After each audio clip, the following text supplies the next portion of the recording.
What's going on, everybody? Welcome back to another live stream. Today, very, very happy to be talking Star Wars, Obi-Wan Kenobi, or just simply Kenobi or Obi-Wan Kenobi. Everybody's been calling this different things, but here we are. Finally, time to talk about this in a spoiler discussion, and I'm very happy to be joined by Rashad G from Rashad G Reviews and Jaquint from Q Reviews. A big thanks to you guys for joining me. Yeah, I know you guys are huge Star Wars fans. Yeah, we've talked Star Wars plenty here on each other's channels on YouTube. And yeah, man, Obi-Wan Kenobi. Before we get into this, first of all, Rashad, how you doing? I'm good, fam. What's up? Chilling, man, chilling. We were just talking right before the stream about how hot it is here in Florida right now. And Yeah, Rashad just came from outside, and he's drinking some tequila as well, so it's got him yeah. a little hot over After there. after going up Hot 3 flights of box. stairs to deliver somebody's food, just to Shit. run my big ass down, and come here and yeah. So I'm still so my body's still. So if you see me sweating, you know what I'm saying, that's the tequila in the outside. Word. I feel that. And Q, how you doing, man? Well, hello there. I'm good, bro. That I'm was good, good. man. I'm good, man. Chilling, man. Can't wait to get into this Obi-Wan. Yeah. Oh yeah. Quick, weird thing that I always said when I was a kid. I don't know. I always called Darth Vader, Dark Vader. I Darth even Vader. found myself doing that in my review, like Dark Vader, and I call Boba Fett. I used to call him Boba Fett, and I used to call Obi-Wan Obi-Wan. I don't know. It kind of just stuck in my head. It was a weird thing. I was just a child though, but as an adult, I still find myself slipping.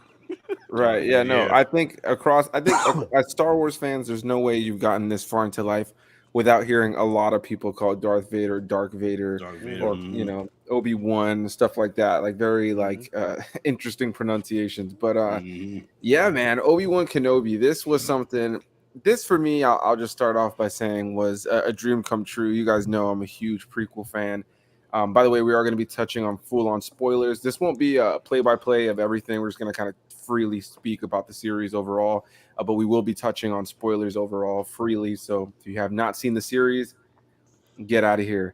6 episode series directed by Deborah Chow, who did direct a couple episodes of The Mandalorian. I believe she may have directed an episode of Book of Boba Fett, but I could be wrong. I want to say it was mainly, I think, a couple of episodes of The Mandalorian. And yeah, I think she did a fantastic job here. The show opens and we get this incredible, beautifully edited, epic, just flashback kind of recap of the prequels, which just got me in my feelings before the series even started. And yeah, man, I've wanted this my whole life, and I found myself on the verge of tears on every episode. And I would always look over to my fiance, just telling her, like, for me, I never thought this would happen. You know, like growing up as a prequel kid, if you're a Star Wars fan, pretty much everybody loves the original trilogy. It's like the universally loved trilogy. Even for its faults, it still has plenty of love given to it. And the prequels have had to kind of have to fight their way to the top, now with the Clone Wars and Rebels, and just over the years, Darth Maul and all these other characters have become iconic parts of Star Wars just as much as the original trilogy. So to have a show that brings back so many actors to the game, bringing back, of course, Ewan McGregor, Hayden Christensen, Joel Edgerton, Jimmy Smits. I mean, it was just so awesome to see these actors return and just feel like the perfect connection between the original trilogy and the prequel trilogy. I found the performances to be just fantastic, and yeah, this was just a dream come true. So, Rashad, we'll start with you, man. Just overall impressions of the show, and maybe like how are you feeling leading up to the excitement of the show? Well, first of all, I want to say I thought I was a Star Wars fan until I met your ass. You know what I'm saying? You make even the biggest Star Wars fan feel like, damn, do I really know Star Wars? You know, Mm-hmm. you know what I'm saying? If you really like touched into your real hood side, you'd be like, man, Rashad, you don't know shit about Star Wars, motherfucker. But but yeah, nah, the show is dope, bro. Like I came in with not so much high expectations, you know what I'm saying? Just because I don't want to get let down because even though I did make a video called Obi-Wan Ain't Shit, but at the same time, it's Obi-Wan Kenobi, you know what I'm saying? Like Right. this is Oh, what I yeah. wanted to see, especially when I heard Vader was gonna be involved. Like Vader is my favorite Star Wars character ever, you know what I mean? So I was happy about it, and I feel like for the most part the show delivered, I mean, perfect, nah.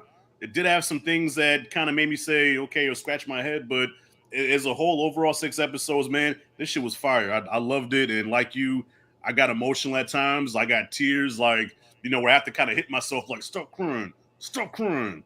You got to kind of hit yourself, like, stop crying. So, yeah, overall, I enjoyed it, man. Like, give it the Rashad G review grade, man. I give this shit, like, I give it an A, easily. Loved it. Hell yeah, hell yeah. And what about you, Q? How was the excitement leading up to the show for you, and how did it pay off for you? Yeah, yeah. Well, I'm from the old school. I'm from the '80s. I think one of the first films I remember seeing, one of the first films was Empire Strike Back, but I didn't understand it as a child. But like when I got it home in a VHS and I watched it over and over, like, this shit is dope, son. This is a really good movie. You know what I'm saying? So I fell in. That's how my love for Star Wars really getting. I was like a huge fan of Star Wars. Now to see, and I want to give you props, Anthony, for saying this is the connective tissue that marries the old school stuff from the 80s with the prequels together so perfectly. That's what I do really love about this show. And as for my boy Vader, Vader is one of my favorite characters of all time. You see him back there. You see me with the Vader face there. Like, Vader is one of my favorite villains of all time. He's just the coolest samurai in the whole dark shit ever. And when I knew he was going to be in the show, that piqued my interest. And Ewan McGregor is a hell of an actor, son. He's a hell of an actor. Yeah, I did get choked up in this series. I did get choked. Revenge of the Sith, I watched it right before this. So I watched Revenge of the Sith before I went into Obi-Wan. And I was choked up at the end there again. Like, I don't remember being this emotional at the end there on Mustafar. I hate you. And, and seeing all that, like, I see what George Lucas was trying to do, and it's working here too. So, like, to see this play out here, we don't get into spoilers and get into it, man. It was just so deep and so tragic and so damn sad, bro. It was sad, what happened, like Vader's journey, bro. It's just so sad, yeah. So as for the series right now, I had some, excuse me, some super highs, but I got some lows in the series too. Like you said, it's not perfect, but overall, as I sit back, I can't believe I'm watching this shit, bro. To see Vader pull a ship out of the sky, son, and just rip it apart,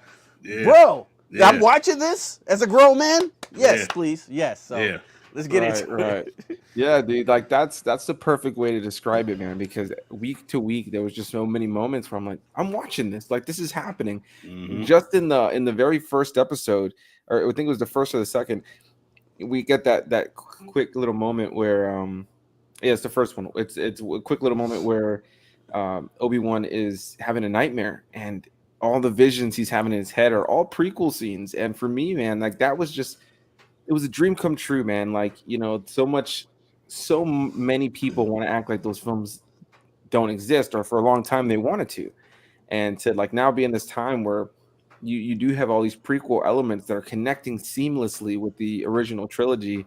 I just think it's so awesome. And there's just so many story beats and so many little characters and things that are fleshed out here that give so much more weight to the events that would end up happening later on in the universe that were awesome in and of itself. But that's one of my favorite things about Star Wars is the ability to kind of have things go backwards at times, you know what I mean? And kind of bounce around the timeline and really flesh things out and give you a different perspective on characters, on lines of dialogue. We're going to be bouncing around here, but like a perfect example for me is, jumping to the final episode with everything with Vader and Obi-Wan, which was just absolutely fantastic. Vader telling Obi-Wan, like, you didn't kill Anakin, I did. I love little stuff like that because as awesome as the lines of dialogue there were and the delivery of the lines, it gives more weight to when, Obi-Wan tells Luke eventually, Vader betrayed and murdered your father, and I just love the little moments of connective tissue here and there. And, I do have my gripes for sure. There's little things. I would say my biggest gripe with the series overall was that this was originally supposed to be a movie. This was back in the era, James Mangold was signing on to do a Boba Fett movie, which would have been amazing. Can you imagine if we would have gotten a Boba Fett movie with the director of Logan? Like, that would have been crazy. It would have been dope, man. And we got kind of robbed of that, and I like what they did a lot with the Book of Boba Fett, but I think Obi-Wan is a perfect example for me. I think I was reading something where if you took all the credits out of all the episodes, it's like a little over 3 hours of watch time overall. And I think had they trimmed it down a little bit and made it just a movie, it probably would have made it for a better story overall. I think my biggest gripe with the show was that it felt both too long and too short. If it was going to be 6 episodes, it needed to be 8. And if it was going to be, and if it wasn't going to be 6 episodes, or if it was only going to be 6 episodes, then I think it needed to be less, because I think my biggest gripes come down to conveniency in the story, with one of the more prime examples being like, you know, Obi-Wan getting away from Vader, because he's across the fire, like literally. And then a few episodes later, we see Vader rip up the ship from the sky. Like, Vader could have crushed that loader bot and pulled Obi-Wan closer to him. There was little moments that didn't make sense that kind of just drew the story out. Vader and the Grand Inquisitor leaving Riva alive. You know what I mean? Like in the OT, if somebody came up to Vader and it was late to their shift on the Death Star, your Right? insolent, you know what I mean? Like, you kill him right there. Yeah. Yeah. For me, it's like, he already You stabbed stuttered. Right, Choke you to death. exactly. Like, oh, you stuttered. He's already stabbed this girl before and she's alive. And he said that he knew that she, he's like, did you think I did not see it, youngling? That whole thing. But then he ends up stabbing her and keeping her alive. So there was little moments throughout the series that, for the sake of keeping it episodic, they some things got kind of stretched out, I think, a little longer than they should have been. So that's probably my biggest gripe with the series. A couple of things that I was concerned about canonically, but overall, really, really enjoyed it. What's that word you just said again? Canonically. Canonically. Let me write that shit down. I don't even know how to spell that shit, but yeah, canonically, I'm gonna have to remember that. Yeah, canonically. Yeah, that's there was a couple of things like let's jump into the biggest one. Little Leia in the show. Rashad, let's start with you. Thoughts on young Leia? Did you expect it in the series? Did you enjoy her role in the series? Maybe your thoughts on the young actress. Go for it. Well, yeah, the actress herself, I thought she was adorable. She was cute, And there were times where I did see, okay, I can see I can see Princess Leia a little bit in this character. Was her character needed? I guess, because Obi-Wan needed a motivation to come out of hiding, so he needed something to bring him back. So, of course, she was what brought him back in A New Hope. So I guess they said, well, let's go back to that. And, so we can bring him out of retirement for this one. So personally, I did have a problem with Leia. I did feel some scenes were kind of forced, where they were trying to force that connection between them. And, kind of like that Grogu and Mando thing or whatever, kind of that relationship. But overall, I didn't have a problem with it. I mean, I had pretty much the same gripes as you had, as far as with Reva, why they leave her alive. How the hell did the Grand Inquisitor survive being, like, how is it that motherfuckers are getting stabbed and they're surviving, whereas Qui-Gon took the same shot and he died? You know what I'm saying? The only thing there, and the Grand Inquisitor, I got to rewatch it so I can learn these lines. But the Grand Inquisitor makes, he makes a quote in here, and he says, I think he says something along the lines of like, revenge is the ultimate fuel to live, or something like that. Yeah. And in the Clone Wars, we learned that it was Maul's hatred that kept him alive. So in the Star Wars lore, the dark side characters typically can keep themselves alive through their passion, their hate, their anger, whereas the Jedi don't lean on those things. They're more, a little bit more, I guess you can say, like Christians, where it's like, if it's my time to go, Lord, they'll just go with it. Whereas the Sith, they hold on a little longer. So I can buy into that a little bit. They probably threw his ass in a Bacta tank for a couple of episodes, and he was just like, I'm chilling. Qui-Gon got the short end of the stick for sure. There's no. They got two stomachs, right? The Grand Inquisitor has two stomachs, right? Like, does he? Yeah. I would say ask Anthony, because they say they have two stomachs or something like that. Maybe his species does. If he does, I don't know. I don't know. Well, even him, he was weak too, man. I mean, the way he was in Rebels, like, he was badass in Rebels, bro. He was like one of the best parts of the show, and then. Then in the show, he's all like robotic and like he reminds me of one of the motherfuckers from Alien Nation. If you ever seen that movie, just real, yeah, he looked like one of them Alien Nation motherfuckers, man. Real stiff moving, and I'm like, dude, are you a machine or a fucking organic being? And and I guess one of my biggest gripes, I guess not so much a gripe, but something that I wanted and that I didn't get, was I just wanted more recovery time for Obi-Wan. You know what I'm saying? Like, he just got done getting his ass handed to him by Vader, got burnt in the damn whatever that shit was. So I'm like, okay, Rocky 3 101. You lose the Clubber Lang. You're down on yourself. You're depressed. You're going through it. Apollo has to, motivate him and bring him back. So I thought the way it was going to play out with Qui-Gon was going to be like, get your shit together, my young Padawan, and get up. You know what I'm saying? Go through a training montage, slowly get his strength back, and then boom, then we get into round 3. But it's like he's in the bantha tank and gets out. Oh, I've got to go save Leia, and everything is all good. And he's back to full strength again. I'm like, dude, we didn't get enough time, I felt, to really see his recovery and his bounce back. And so when you do have that last fight with Vader, it's just that much more satisfying because you know that he went through some shit to get to that point. You know what I'm saying? I felt like we didn't get enough of that. Or maybe I'm tripping. I mean, I can't disagree. I think there was definitely an element of the show that like they could have. I would have liked to see them deal more with Kenobi's re-tapping into the Force. I think for the most part they handled it pretty well, but I can agree that there were elements where and that's kind of like leaning more into my gripes. Like there was some convenient writing at times, and then I think part of that does lean into him kind of snapping back a little bit quicker than I think it shows to us as an audience. And before I do want to touch on the Grand Inquisitor and some of the returning characters from other material, because not only is this a beautiful blend of the prequel trilogy and the original trilogy, but it's also a blend of modern day Star Wars, and I thought that they did that really well. I wonder how you guys feel about that, but if you've seen things like Star Wars Rebels or played games like Jedi Fallen Order or read any of the modern day Darth Vader comics or anything like that, the Inquisitors have been a huge part of the storyline for Star Wars storytelling these days, especially in this era of the Empire. And this is their first time in live action. And so some of these characters are brand new to people probably like yourself, Q. I know, I believe you said you've never seen Oh Rebels. no, I beat Fallen Order. I remember that. Okay. She was Cool. the So you shit. played Fallen Order. She All was right, the cool. shit, bro. Like, There you you kidding me? She was awesome. Yeah, so I know about it. So yeah. Okay, cool. Well, see, but this is definitely probably the introduction of the Inquisitors for a lot of other people. Fallen Order, I think, did a great job of utilizing some of these characters, and then specifically the characters that we get in this are the Grand Inquisitor, who is played by Rupert Friend this time around here, and then we also get Sung Kang as the fifth brother, two Inquisitors that were in Star Wars Rebels. With the Grand Inquisitor being one of the main villains of the first season in particular. Gotta agree with what Rashad said.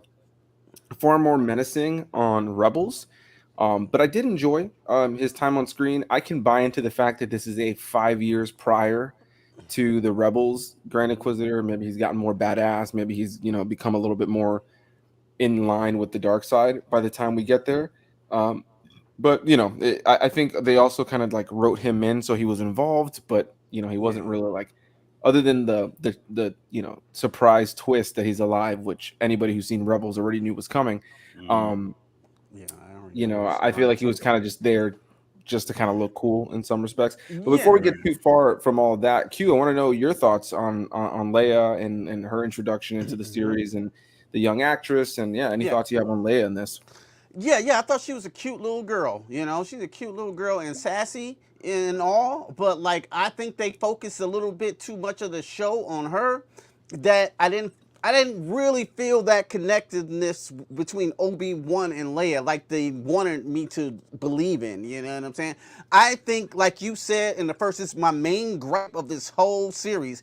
It would have worked better as a movie, even if it was for Disney Plus. Give me an hour 20 between this monster now, Darth Vader, and the relationship between Obi-Wan. Even if Leia was there to bring him out of hiding, I believe it, and to protect her, I believe it. But when you get these episodic episodes, I think it was episode 2 when they were chasing her around that whatever, and they couldn't catch her. I'm like, y'all right behind her. All you gotta do is tackle this little bitch. You know what I'm saying? Cute. Just get her. So like she's right there. Like y'all are that stupid. You know what I'm saying? But overall, like that, like some of the scenes were forced, especially when it was in episode 4. I always go back to it when it was the fifth sister and Leia. She's trying to interrogate her. That was, whew. I was like, this is. I didn't want to say nothing, but like, yo, this is bad, bro. This is not good. I mean, this is really bad. Not just the acting, the whole thing, the direction and everything, like, like, I got kind of nervous for the series. Like, y'all going down. I hope we don't focus on, what I'm saying, this too much. And then, like, with her bringing her Obi-Wan Kenobi back at the end when he turned Super Saiyan, I just didn't buy that part. I just didn't buy it. I just didn't buy it. I wasn't feeling it. I didn't have that emotional beat. I was more with Rashad. Let's get that connective tissue. Let's get the Obi-Wan reaching more into the Force, get that montage, because this just felt like they didn't know where to write it. So we're going to lean on Leia. You know what I'm saying? I get it, but to me as an audience viewer, it didn't completely sell me. But, that's how I feel about her. Just a little less Leia, and Luke didn't really do anything. You know what I'm saying? He was just there and just looking around playing with his toys. He didn't have much to do at all. So, like, maybe lean away from that a little bit. So, and focus more on Obi-Wan and Vader, because that's the meat and potatoes. Because every time that dude Vader was on the scene, you're like, oh, this is Dark Vader, son. Like what's about to go down? Obi-Wan, you know what I'm saying? You were like into it, but to me, like the Leia scenes, I fell back a little bit, and a couple other side characters. That's just because they're pushing the episodic narrative, and they gotta fill it.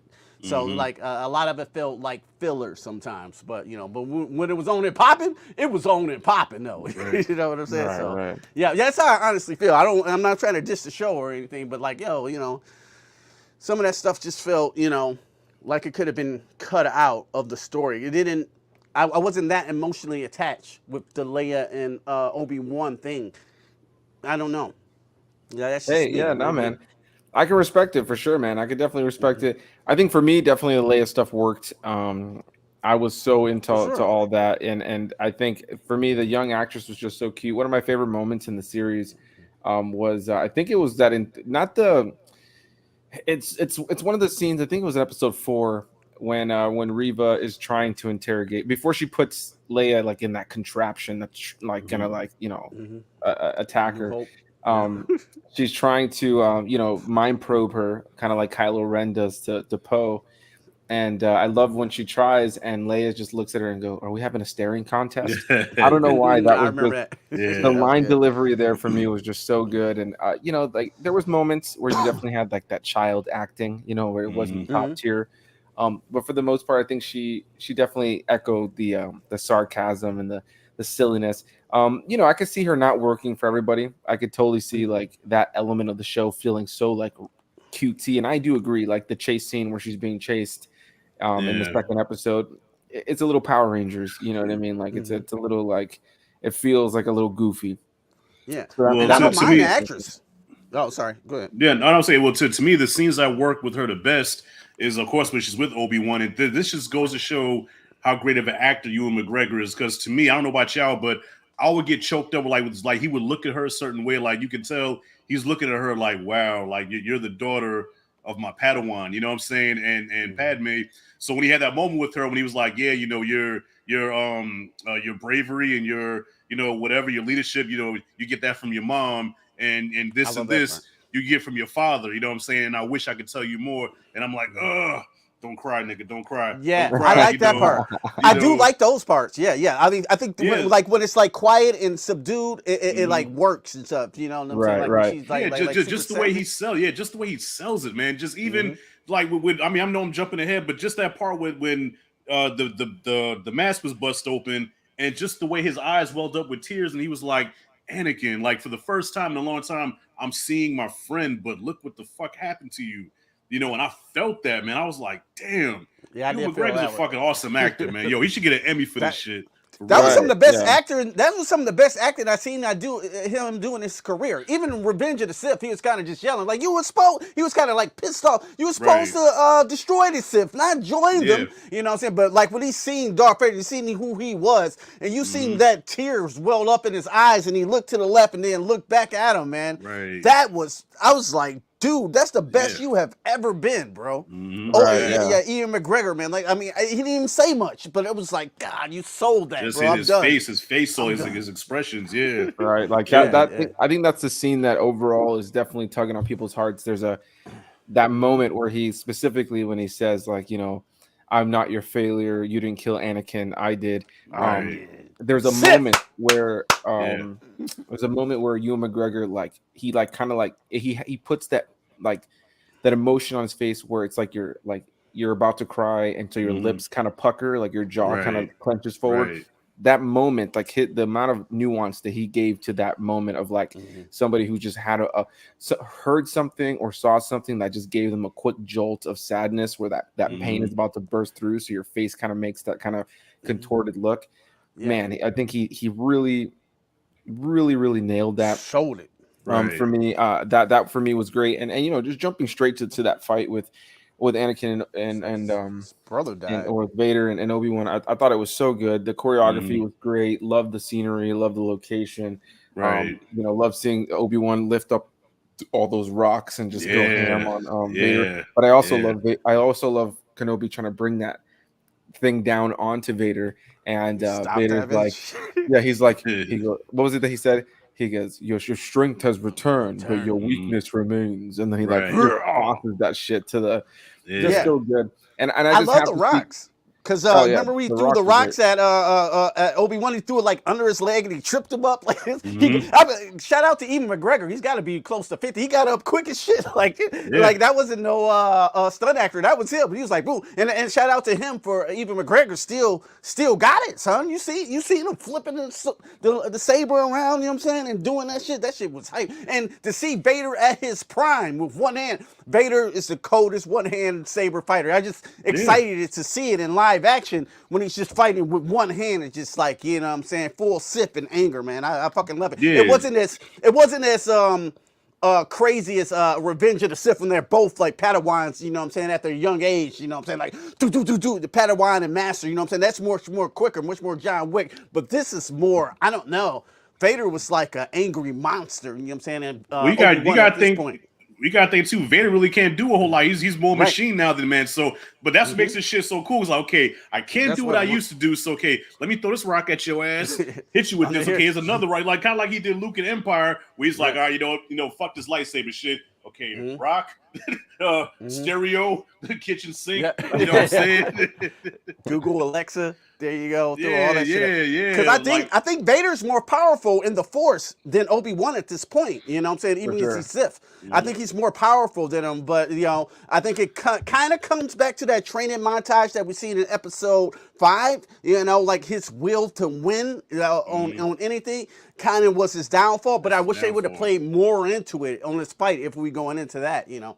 But fucking dope fight. Yo, that I had to pause it. When I seen Vader come off that ship and walk, I was like, yo, I'm out of here, son. You know what I'm saying? It was like, damn, that shit looks so ill. You know what I'm saying? Coming from the 80s and seeing Vader, we never seen Vader like this. Never. Like on like live action. You know, I haven't watched Rebels yet, but fuck, bro. Yo, but it also answers some questions that we had too, like, you know, like the line in New Hope where he says, you know, when I left you, I was about to learn it. Now I am the master. But I'm like, wait a minute, but last time y'all fought was in Revenge of the Sith. So now, you know what I'm saying, they have the 2 fights. And the last time we see him, Vader's all fucked up. So now that's for the New Hope. Yeah, last time we fought, you had mask. I'm back for round whatever round this is now. You know what I'm saying? 3, right? Yeah, and even the little part where he called him Darth. You know what I'm saying? Because he's always referred to him as Anakin. So now it's like, goodbye, Darth. We know New Hope. You know, you can't win, Darth. You can strike me down. I'll become more powerful than you can possibly imagine. I'm like, okay, you're filling in some of the gaps here. I appreciate that. Right. Why didn't you finish him off? Why you? I mean, of course we got all the movies. We can't like. I'm just like thinking like, damn, why didn't you finish? Like, you should have finished him off on Mustafar when he was burned alive. You should have force pushed him. Why didn't Obi-Wan finish him off? Yeah, man, yeah. That was his man. That was his man. You know, he can't like, and Anakin was like his brother. You know what I'm saying? Like, he was like a father to him. So now, like, even then, he couldn't like. Even I bet in New Hope, I bet he still wouldn't be able to kill him. He didn't kill him still. He probably It just would. It would also be kind of out of character for It'd be out of character for Obi-Wan. Like, and he went there with the intention to do that. You know, he did tell Qui-Gon like, you know, one of us is gonna step out of this alive. What was that you wanted to say, Q? Yeah. Like when he went to this planet again, it was to distract the ship, but he wanted to kill Darth Vader. You know what I'm saying? Have you Right. come to destroy me? I will do what I must, motherfucker. Like, Mhm. you know what I'm saying? Right. Like Yeah, he that didn't classic try. Obi-Wan stance. Yeah, Yeah, Like yeah. when he pulled Right. that shit back, but like he didn't try to like, yo, like I wish they would have did this. Yeah, I said this in my review. I wish he would have attempted. Obi-Wan would have attempted to say anything to try to bring Anakin back to the light side and just say anything. You know what I'm saying? Like to do this instead of just We go didn't at get him. that, You did we? know? Yeah, we didn't get that. Yeah, which Return of the Jedi, when Hmm. Vader tells Luke, Obi-Wan once thought as you do, you don't Right. know the power of the dark side. I must obey my master. So yeah, at what Hmm. point, unless we see them together again, at one point does Obi-Wan say, Anakin, come with me, come back with me. I feel the good in you, the conflict.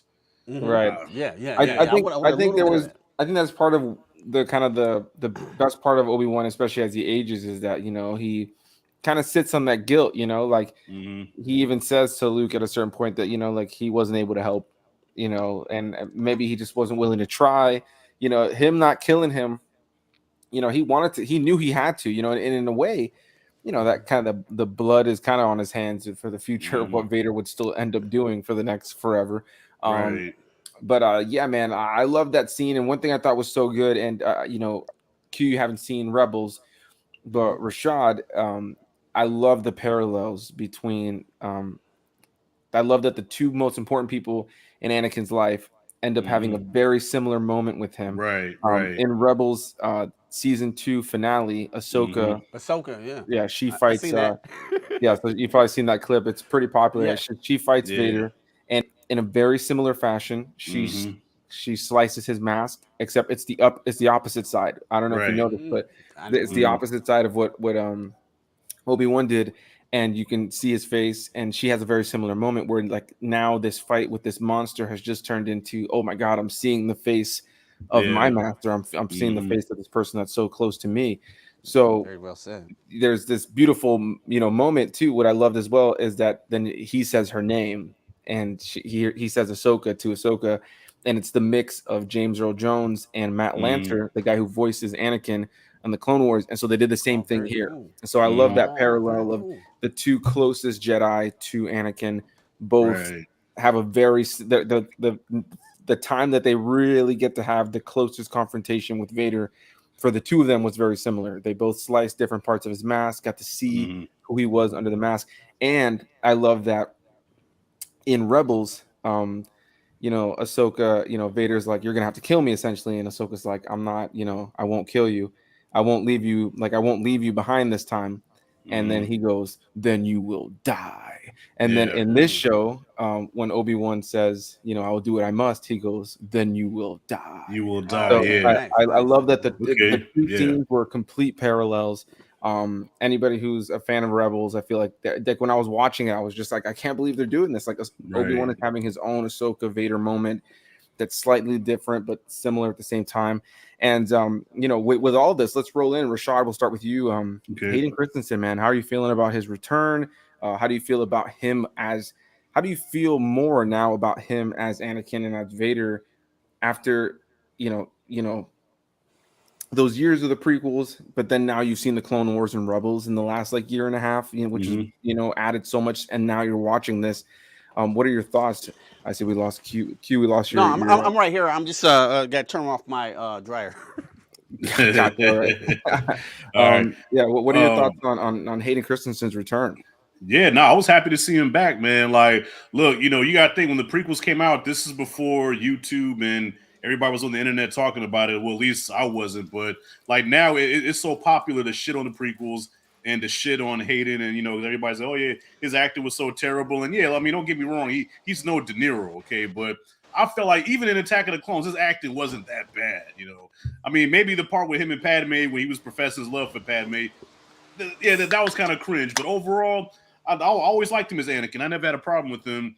And the Clone Wars did a great job of really, like you said, fleshing that character out. Where what I'm saying, like in the prequels, he was kind of like a whiny little brat that like threw temper tantrums and stuff. But we never got to see that cunning warrior that Obi-Wan always talked about, which is what the Clone Wars gave us. So with all that being said, what I'm saying, now we see him here, and I'm like, first of all, I haven't seen him in years.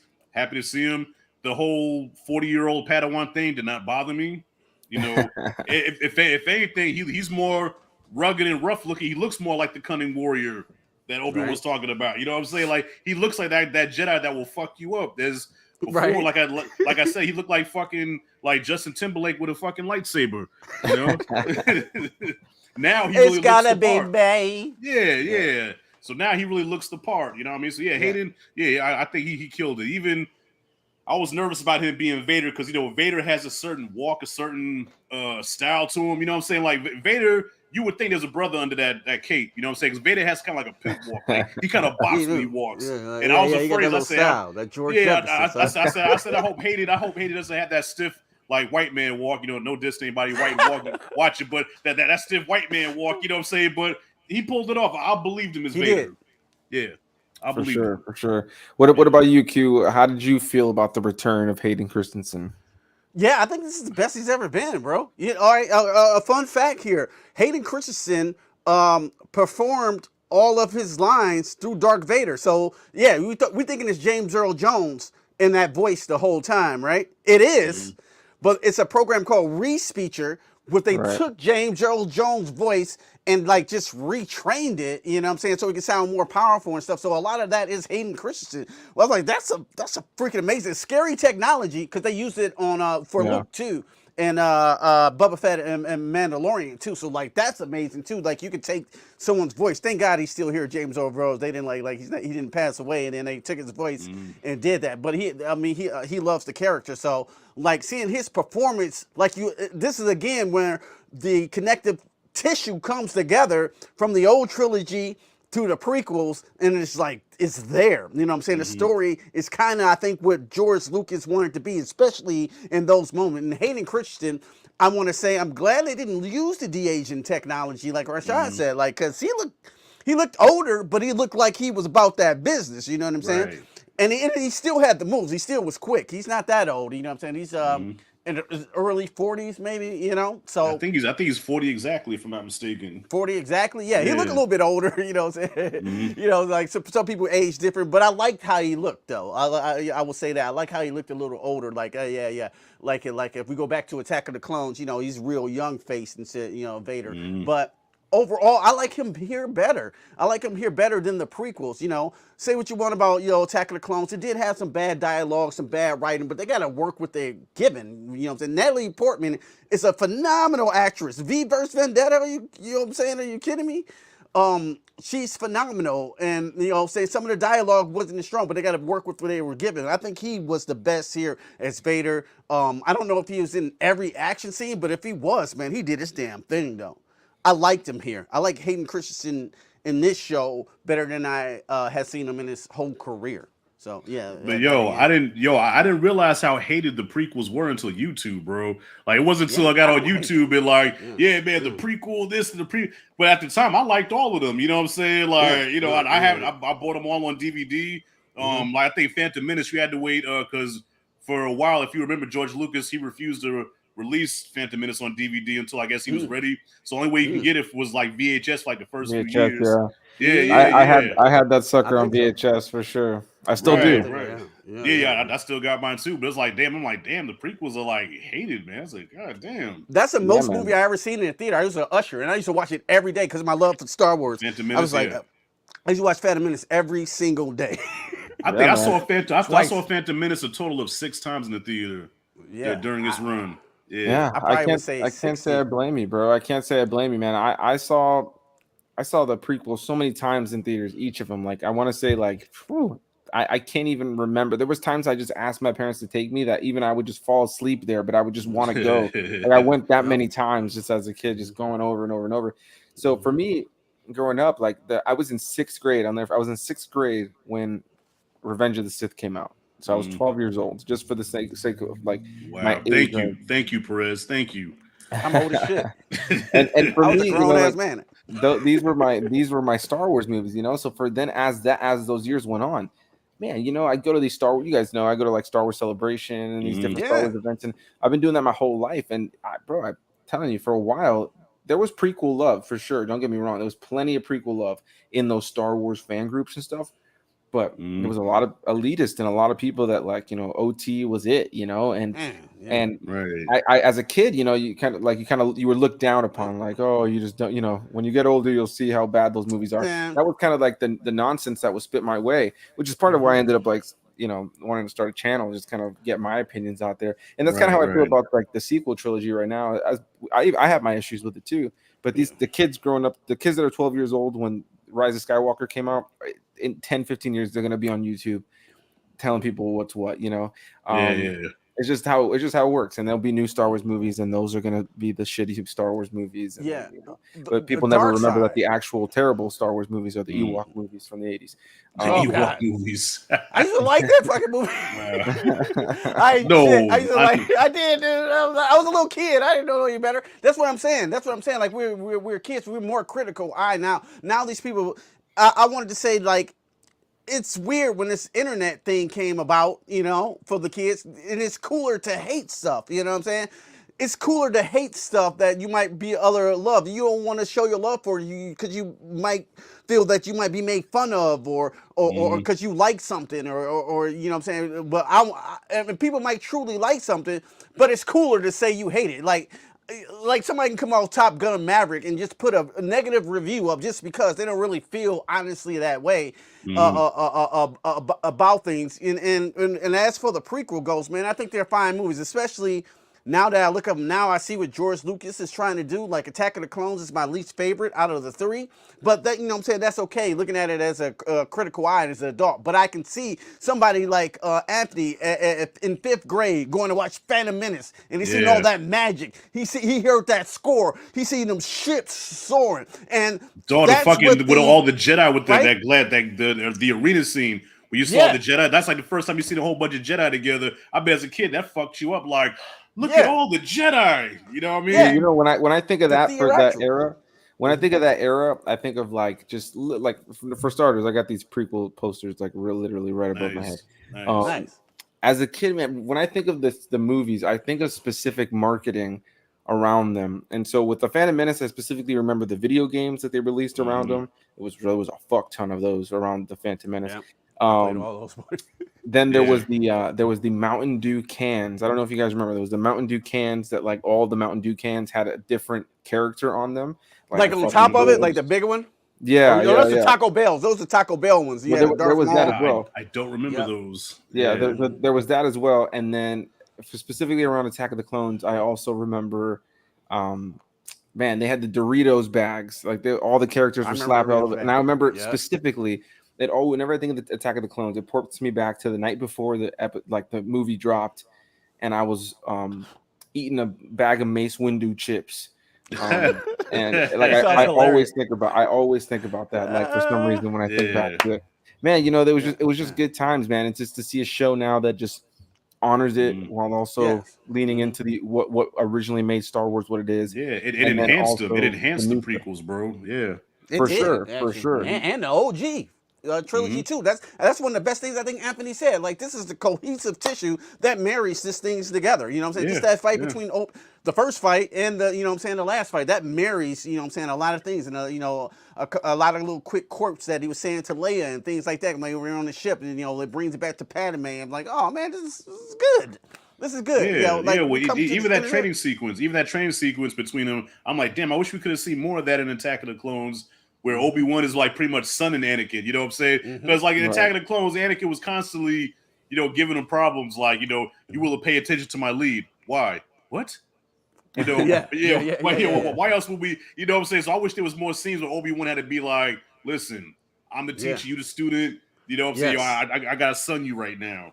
Yeah. I would love to see that more of that too. Yeah, absolutely. Yeah, that would have also been like the those are them fighting the flashbacks specifically. I think was like the best way to kind of have a moment like that you're talking about, because the opposite moment that you just mentioned from Attack of the Clones, it's like whenever that does happen in Attack of the Clones, a lot of times it's usually like something kind of cringy or embarrassing for Anakin, versus it being like a teacher-student moment. It's more of like it's kind of like for instance, Anakin gets schooled in Attack of the Clones later on Naboo, when he's like, "Excuse me, milady." Oh You know, yeah. I'm the head of and security. Yeah, right, yeah. and she's like, "Shut the hell up! This is my home. I don't need your help." You know, and so like he every time he gets schooled in that movie, he just feels like that dumbass punk kid that is loud and Right. wrong. You know what I mean? And you see that in Vader too. Like, let's talk about how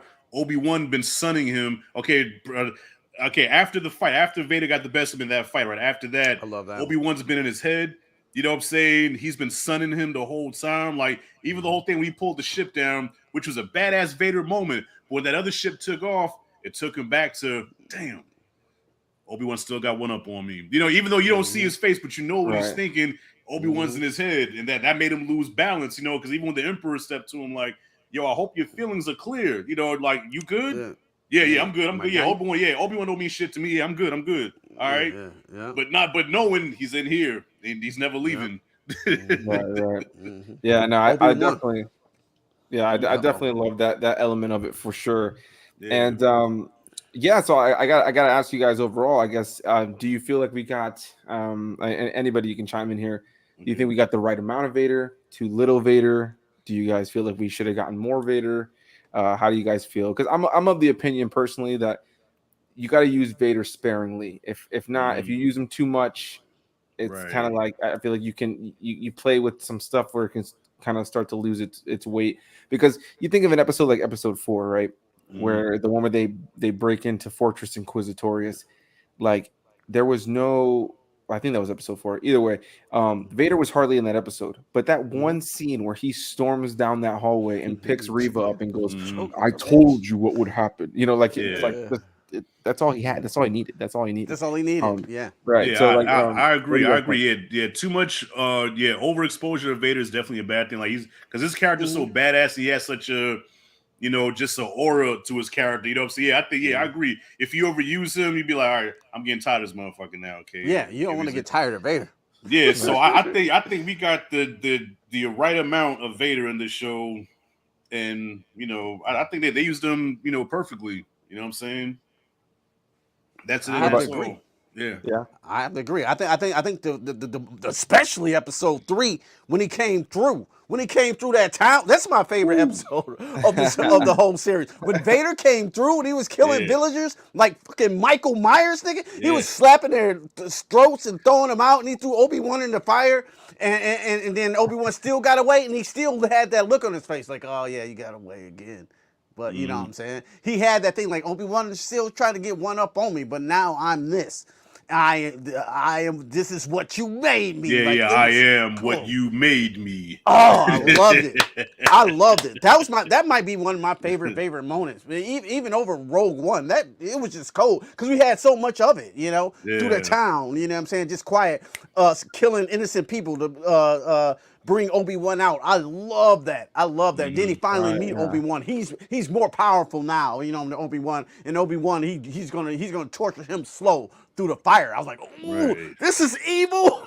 I love it.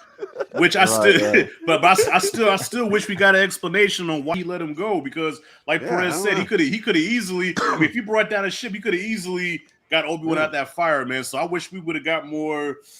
I think I said in the chat, why? Like playing with his food. You know what I'm saying? A cat playing with his food. That's what I think. I don't know. Like he know he's super badass. Was he just playing with his food? Because if he didn't caught Obi-Wan, I think he would have tortured him. You know what I'm saying? Like, this is a different canon. You know what I'm saying? He would have burned him with all type of stuff. Nah, but he needs that trophy though, man. Because let's be honest, he's not exactly in good graces with the Emperor right now. Vader, and I said this before. Vader been failing left and right. Yeah, you know what I'm saying, dude. He let the Death Star get blown up.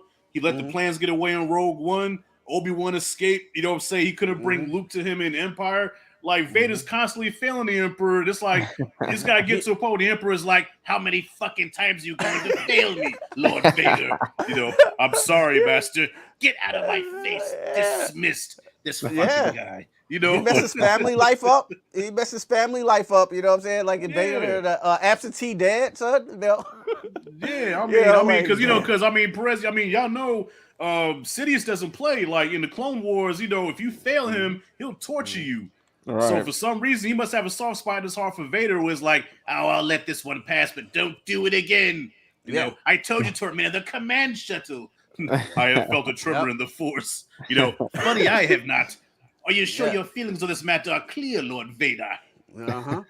Vader I don't doesn't have a know. lot of wins. He don't have a lot of wins. You know Mm-mm, what I'm saying? When you think about it. So he I was glad doesn't. in that episode 3 to see him get that victory. But, when we get to the New Hope in the OG trilogy, you see him coming through.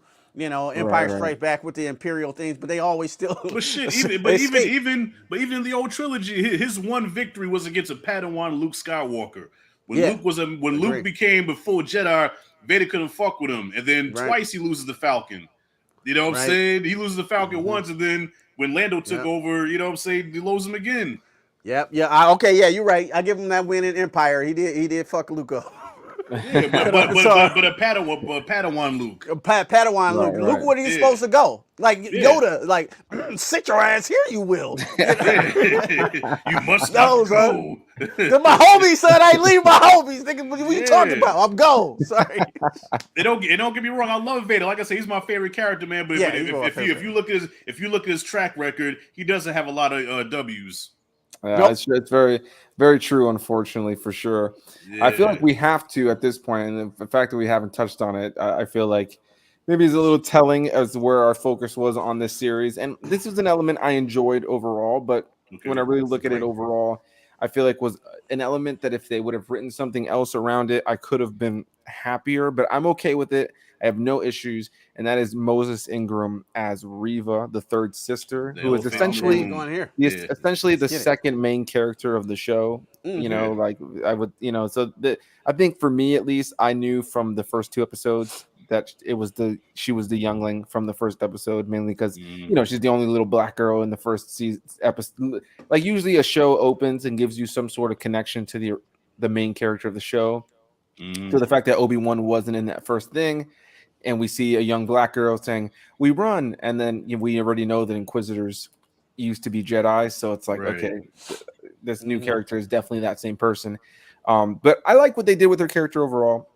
Man, it was heartbreaking to see that Moses Ingram was receiving all that racist hate. The same thing that happened to Kelly Marie Tran a few years Mm, ago with The Last Jedi. That's so Um, whack, bro. and I said it in my review, man. I'm just glad that things like Star Wars Celebration exist, where like I've seen in person, I've seen Kelly Marie Tran get standing ovations after mm, The Last Jedi because of the hatred she received. Just so the Star Wars fans know, like, hey, man, like we like you. You know what I mean? You may not have been the yeah. best character in the world, but we like you. And same thing with Moses Ingram. She got to get plenty of love at Star Wars Celebration, which is where they premiered the first 2 episodes of the show. So she was getting all kinds of love prior to all that hate online. So at least she got to kind of experience a little bit of that Star Wars fandom outside of Good. the Good. internet side of things. But Yeah. as far as my thoughts on her character, I think she did a good job. I think now that we know where her character ended up going at the end of the season, any moments where I ever felt like she was overacting kind of made sense to me. It kind of felt like now I realize here's this character that knows who's trying to be something she's not. You know what I mean? She's Mm, trying to be imposing and sinister and dark, but she's not. So she comes off like she's right. trying That to makes sense. Yeah. overcompensate, a bit. Mm. So Q, we'll start with you, man. Thoughts on Moses Ingram as Reva and the character of Reva? The character is Reva. She didn't 100% work for me, not because of her acting at all. You know what I'm saying? I'm not one of those, like the black character. I'm like, come on, bro. Like really, I don't see stuff like that. You know what I'm saying? Like if she's good for the character, make her for the character. But I just think she was put into the story a little too much into the story. Like her story is predictable. Like you said, we know she was at the Jedi Council, you know what I'm saying, when Anakin came through and stabbed her or whatever. We kind of already seen that was going to happen. So when we got the reveal, it wasn't that powerful, you know what I'm saying? It wasn't that impactful for me of like, oh, okay, that happened. And overall, like her story just didn't grasp me that much. I want I especially at that episode 6 when they kept cutting to the fight and going to Luke like, no, go back to the Yeah. fight. Yeah. Like I don't Yeah. care. I Yeah. don't care. We already know what's gonna happen. It's no sense of danger over here. We know Mm, Luke and everybody in Oak and Owen is gonna be fine. Let's get back to the action. You know what I'm saying? Because right. I don't like this is not what I'm saying interesting to me. Get back to that, like and then at the end she got her little thing with Obi-Wan. Oh yeah, you turned around, but like honestly, completely honestly, like her storyline was too much into the story, and it's for the episodic things, you know what I'm saying, and it comes across like it's filler a little bit. Don't hate the actress, you know what I'm saying, do her thing, and I hope she get way more roles down in Hollywood. It's nothing like that, but like for the story basis, it's the same thing as Leia. I think it's a little too much sometimes. Like, and this is why I go back to Anthony again. This would have worked better as a movie, and if she was in it, and she was in it just a little bit sparingly, just like Leia and Luke. I think you would have had a tight, cohesive little story. You got this little thing, this little movie that's an hour 20 long that you could just be like, bam, you know what I'm saying? Everything flows. But I think, or even your the episodic, traditional Star Wars, like 2 hours, 15 minutes. I feel like they sure. could have made a tighter story than this 3 hours and some change with some convenient story pulls that they kind of have to. They kind of have to do to go from episode to episode. Sorry, I didn't mean to cut you off though. What else? No. But that's what I'm just saying. That's exactly what I'm just saying. That's why I'm saying that it seems more filler when she's there more. You know what I'm saying? Or Leia. You know what I'm saying? You know what I'm saying? It gets bogged down a little bit to our main focus. It gets off track to what it could have been. It just could have been straightforward. I'm not saying not have these characters in the movie or the show, but they were in the movie and they were just here and there. Like really, the Inquisitor didn't do anything. You know what I'm saying? The Grand Inquisitor, the main one, like nobody didn't know. He didn't do shit. You know what I'm saying? Like don't chase after Obi-Wan. That's all he did. Like that's all he said. Like other than that, he came back. He did have the one point with the anger, but like you know what I'm saying, you got all these side characters. Rewrite it and make it tighter. Just have this little bit. The youngling thing could have worked. I liked it, but like I think it's just a little too much of the side characters that throws the show off a little bit. But I like Ingram. Keep doing her thing. Well, Reva for sure is like she's in a way like she is even more so than Vader. She is the second lead character of the show. She's the co-lead of the show for sure. I think most people did not expect that going into this Obi-Wan show that was, setting up this massive duel between Vader and Obi-Wan after all these years. So did you feel her though? Honestly, like did you feel it like when Evan McGregor was dropping them tears, son? Like I never felt her. Right. You know what I'm saying? I never felt her in that way for sure. But I will say I felt Leia in that way. There was moments for sure with me with like specifically with Leia and Obi-Wan where I felt that way. More so than with Reva. Specifically, there's that scene when they're on the ship together and Leia holds Obi-Wan's hand. Moments like that made me feel like, all right, I'm really loving this bond. Star Wars is always so good at that. The older individual who maybe doesn't want to take on some younger individual, but then ends up being such a great like relationship. You did it with Anakin and Ahsoka in Clone Wars, Kanan and Ezra in Rebels. We got Mando and Grogu. Come on, don't forget Mando and Grogu. Bro. Well, that's where I was headed, Dave. And I think they didn't. The only one they haven't done it in is Boba Fett. I think I can't remember him taking on any kid, but no.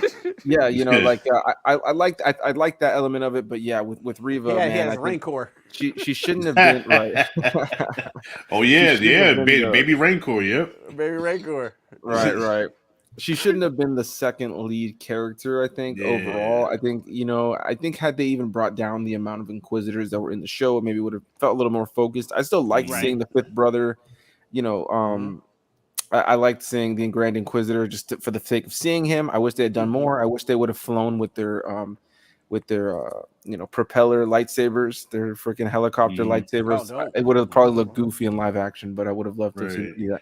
Rashad, let's get your thoughts on Moses Ingram as Reva. Yeah, no, I thought she did a good job in the role. I have to agree. I think her character, we just got too much of her. She was too much in the story, but even though she was too much in the show, but at the same time, she really didn't really belong. You know what I mean? Because this is about Obi-Wan and Vader, you know what I'm saying, their whole thing in Leia, and it's like her whole side story with being a youngling and hunting Vader. I'm like, I really, that can almost be its own show itself. And in a lot of ways, I think they were kind of setting up for a standalone show for her, which I don't know if they're going to do or not. What's that? I feel like that's kind of what they're doing here. I feel like this was like a backdoor pilot for a Reva show. Right, which is 80s sitcom 101, you know what I'm saying? If you watch any sitcom, every sitcom is a spinoff from another sitcom. So definitely they're setting up for her own sideshow. But like Hugh was saying, when I was watching that fight with Vader and Obi-Wan, and they would cut to her, I'm like, man, I don't want to see this shit. Because you know Luca's gonna live. You know what I mean? So yeah, I was like, man, look, okay, let's get back to the good stuff. But yeah, but her performance I thought worked, and like you said, Perez, the fact that now that we know that she's a youngling and she was really hunting Vader, that just explains why she was over the top the way she was, because she was faking it. Which makes the performance now more believable. But yeah, I didn't mind her at all. And as far as the hate they was giving her, man, up yours with a trolling lawnmower, man. Some motherfuckers have got nothing else better to do. You know what I'm saying? Why is Commissioner Gordon black? I didn't even know he was black until somebody said it. Yeah. Shit. I was like, you look like Commissioner Gordon. Yeah, it's just stupid. And I really felt bad for her. As I saw that video that she did where she was opening up her action figure and how happy she was. You know what I'm saying? Then like 10 minutes later, I'm reading, she's getting all this hate mail. I'm like, dude, she's opening up her action figure. She's happy, man. She's in Star Wars. Leave her the fuck alone. You gotta tell me who's that code in the galaxy who's braiding her hair, because her shit was tight, bro. Her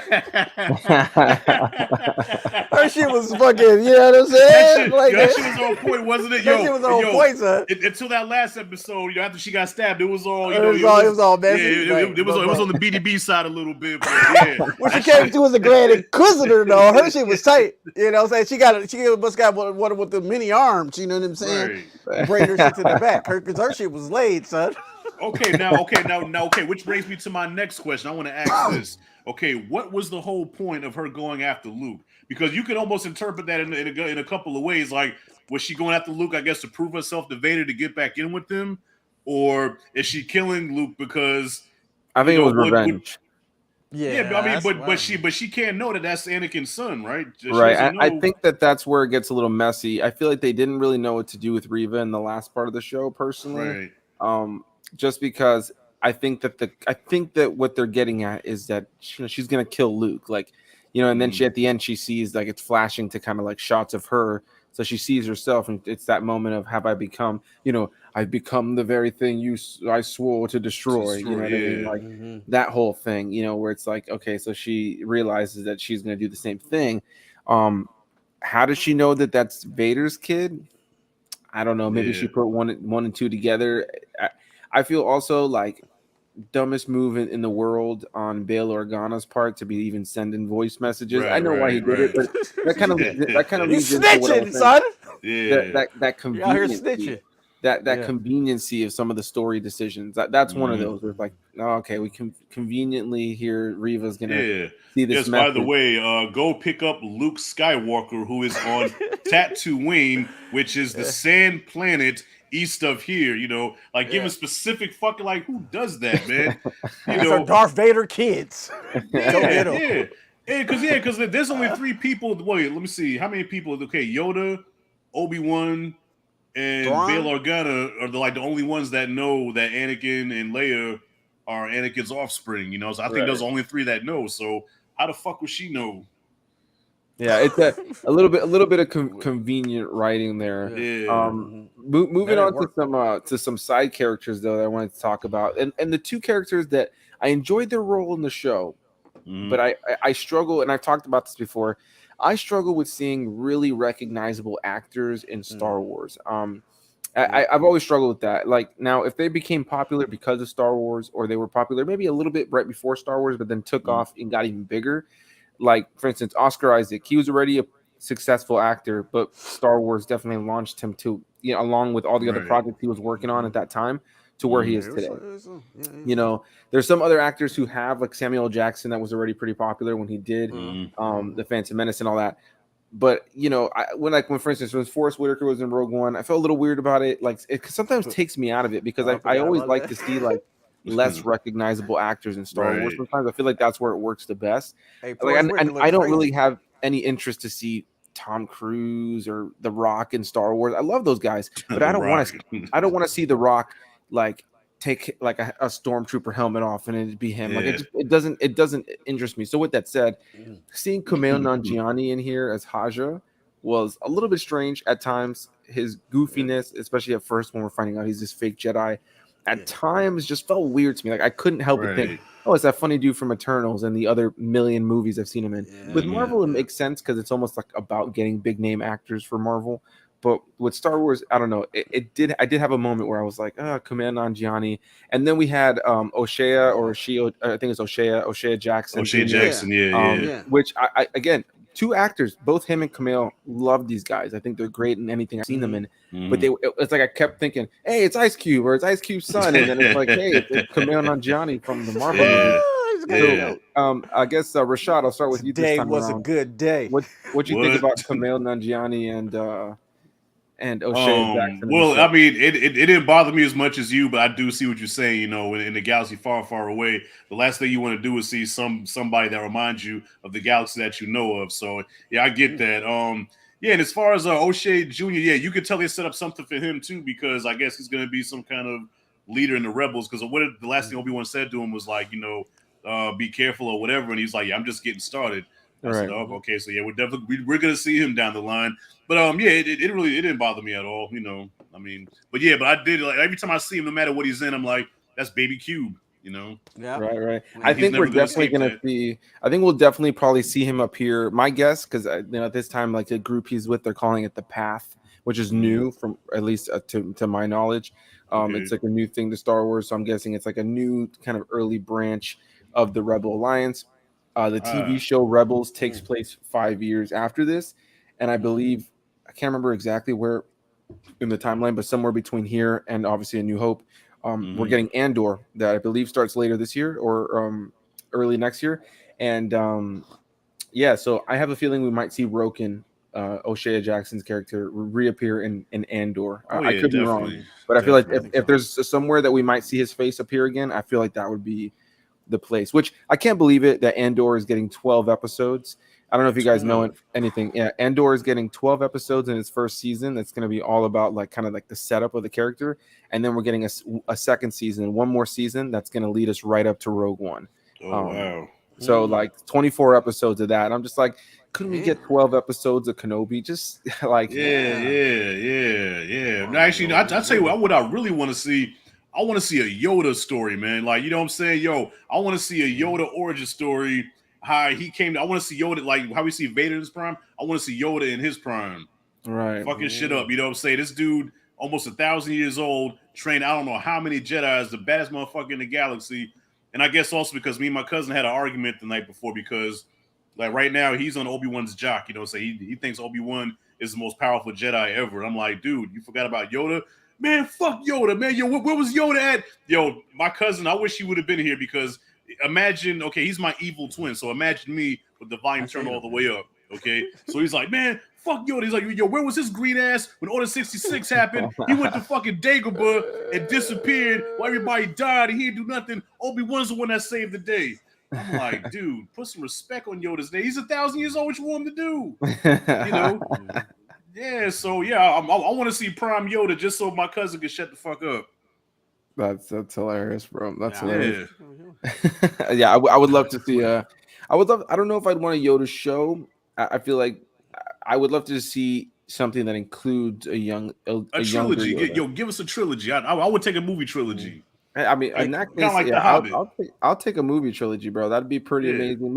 Maybe with Yoda being like the Gandalf kind of character, maybe not being like the main character, but Mm. I'd be in it. But Q, before we move too far away from it, I gotta know what's your feelings on O'Shea Jackson's character Oh, Roken, and then Kumail Nanjiani's character Haja. yeah.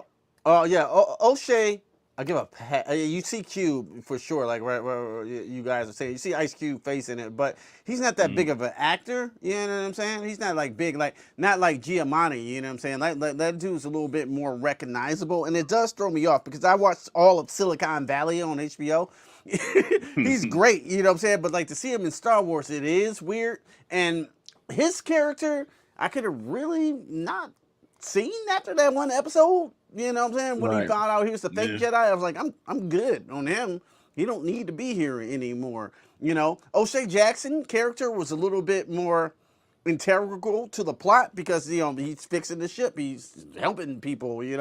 So I didn't mind seeing him, and he's not a bad actor at all. You know what I'm saying? Like, oh, he's holding it down. You know what I'm saying? He's pretty good, but it is still weird because I still see Ice Cube's face. Mm-hmm. Yeah. Yeah, Right. Yeah. you can't break that. So what you would do? I don't mind him, but like Giamatti, like he's just too recognizable, and then like his character really didn't serve the story in any type of way that we needed to. At You know what I'm all. saying? He was At kind Right. of Like all. I didn't mind useless. his role in the story. Like I didn't mind Hmm. like, like this guy who sees like who's pretending to be a Jedi but realizes like, oh, there's a chance to really do good here. And like, Yeah, I can I like get that it. story. But yeah, like honestly both him and Roken could have taken him or leaving left him. There's also the character of Tala who's under like kind of doing undercover kind of like Oh yeah, empire her. agent kind of Yeah. thing, who Hmm. Mm-hmm. gives her life and kind of like closer to the end part of the show. Hmm. I really enjoyed her character, and when she takes Obi-Wan down to like this kind of like what's supposed to be like kind of a secret kind of tunnel for people to escape the Empire. I love that when Obi-Wan was reading the wall and the different quotes and things that the Jedi had left there, he Mm-hmm. mentions a specific Jedi, Quinlan, which is Quinlan Voss from the Clone Wars, who Ah, I missed that. Yeah, I didn't catch right. that. Yeah, it's the Yeah. dude with the like the long dreads and the Mm-hmm. Hmm. makeup across his face. He Right. yeah, he literally he's reading the wall. He goes, Quinlan was here, and I just love that quick name drop for Mm-hmm. me was just like it tingled every part of my body. Connected. So yeah, Star Wars fans Yeah. probably love that. And then in the fourth episode, we see when they go to the Fortress Inquisitorius, um, we find that there is It's a a cool name. tomb at the bottom of all these Jedi that are in there. And there's Mm-hmm. the first Jedi we see is Terra Sanube, who is the Jedi from the Clone Wars. It's an older Jedi from the Clone Wars that helped Ahsoka in a small arc of the series. Old Jedi that walks around with a cane that looks very much like a lizard. I don't know if you guys remember his character, but he's the character Oh, that we see there in that slab. That's the first one we see dead. So that was a see, I gotta go back and tragic watch Clone Easter egg. Wars again. Tragic Easter egg there for the fans. Yeah. But Is this yeah, place under I Vader? love This that. is on Mustafar, right? So So is this like? this is actually on a moon planet near Mustafar. I believe Oh, it's okay. called Nur, if I'm not mistaken. Um, and yeah, so like their base is built on water, and then majority of the base is underwater. So it kind of makes it a little bit more difficult for people Mm, to get in and escape. Um, that's but cool. yeah, I love that little detail. I loved seeing those connective tissue to things, and overall, man, just really love this show. And you know, obviously I don't want to keep you guys for too much longer, and I don't know how much more we got to say on it, but I think overall we can all say we really thoroughly enjoyed it. And I guess the big question here, Rashad, we'll start with you and then we'll go to Okay. Q. Do we need and do you want a season two? Kind of yeah and no, just because I love Ewan McGregor so much in the role. Like he really has made this character his own more than Alec Guinness. You know what I'm saying? Like I feel like now Ewan McGregor is the definitive Obi-Wan Kenobi. So I would love to see more of the character, but at the same time, I don't want it to stretch too thin where I'm gonna get tired of it. Where I'm gonna be like, all right, like what else can they do here? Because we don't need any more Vader. You know what I'm saying? Like the next time we see Vader, it needs to be either in um like in his own little well, not even his own series, because yeah, All the like you movies are said, about yeah, like you said, overexposure. Yeah, so we don't need to Hmm. see Vader again until Rogue One and New Hope. All right, so Vader's out the picture. So what else can we do Yeah. with Obi-Wan at this point, unless you do a prequel going into his life before he became a Jedi or something? I don't know, but yeah, nah, to Hmm. answer your question, nah, we don't need a season two. I think Mm. this is fine the way it is.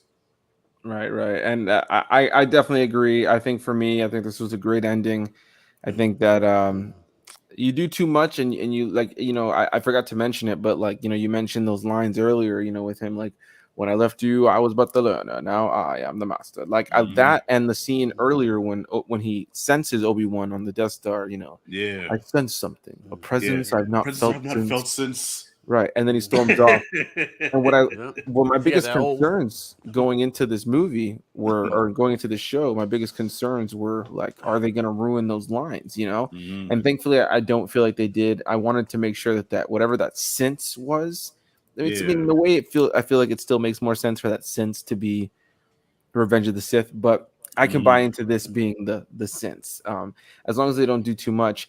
And one thing I obviously want to mention, that Q, you can bring this into your kind of thoughts on the second season thing. Qui-Gon Jinn making that appearance at the end. I mean, literally full on. I'm not gonna lie, full on tears the second that happened. Mm-hmm. I just had a Nice. moment where like I knew that the episode was about to end. You see him appear, to that last line of dialogue, "Let's go." Mm-hmm. Like my face just like I couldn't help it. Like it was like it just started. It was just like the ugly face immediately, and just started like just a few tears dropped out where I just kind of had a moment of my like feeling like my childhood had been validated. That's awesome. So yeah, man. Okay. Can I tell a quick story before you get the cue? I Yeah, just want to please. tell a quick story. Go ahead. Yeah, because just thinking about the whole Qui-Gon thing, right? So I'm gonna tell you a quick story about how my son hustled me. I got hustled out by a 6-year-old. All right. So my son came over and he wanted to watch Obi-Wan, right? So I showed him. Well, actually, I just showed him the last 2 episodes. We watched episode 5 and episode 6. Now, mind you, he was supposed to come over to get a haircut. I was supposed to cut his hair, but he dreads getting his hair cut for some reason. Now, afterwards, he loves it, like, oh, my hair looks nice, but I guess the whole process of getting a haircut, he hates it. So, anyways, he does everything to avoid getting a haircut. So we're watching episode 5. He said, oh man, he said, this is really good. He said, can we watch the next episode? I said, shit. I said, yeah, let's go. So we watched the last episode, right? So when Qui-Gon comes up, he says, well, who is that? I said, that's Qui-Gon Jinn. Well, who is he? Who is he? Well, he was Obi-Wan's master. Was he in the movie? I said, yeah. He said, well, can I see it? Can you? I click on Phantom Menace, right? So I just go right to the lightsaber before I said, see, that's his master, and that's Obi-Wan right there. That's Obi-Wan. Okay, so who's that? I said, that's Darth Maul. So we're going to this whole thing, right?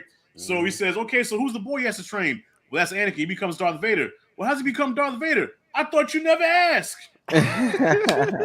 So long story short, we go down this rabbit hole of Star Wars because he keeps asking, and then finally, as we're watching Revenge of the Sith, right, it clicks. So he's next to me drinking a Sprite out of a straw, and I said, wait a minute. I said, Boog. I said, you know what the hell you was doing. You did this to distract me from cutting your hair because he had to be home at a certain time because his mom had to go somewhere. I said, you did this to distract me from cutting your hair. He talking about, I said, you little shit. I said, you use my passion use my love and passion for Star Wars against me. You little shit. I said, get out of here, man. And I took him home. I didn't cut his hair that day. Yeah. He used my love of Star Wars against me, man. A 6-year-old. Awesome. I had to share that story real quick, man. That's an awesome story. That's awesome amazing. A father trying to do the perfect parenting move and show him Star Wars, and then it was all a lie. It was all a lie. Yeah, he hustled me, man. I don't even like this shit, Daddy. That's too funny.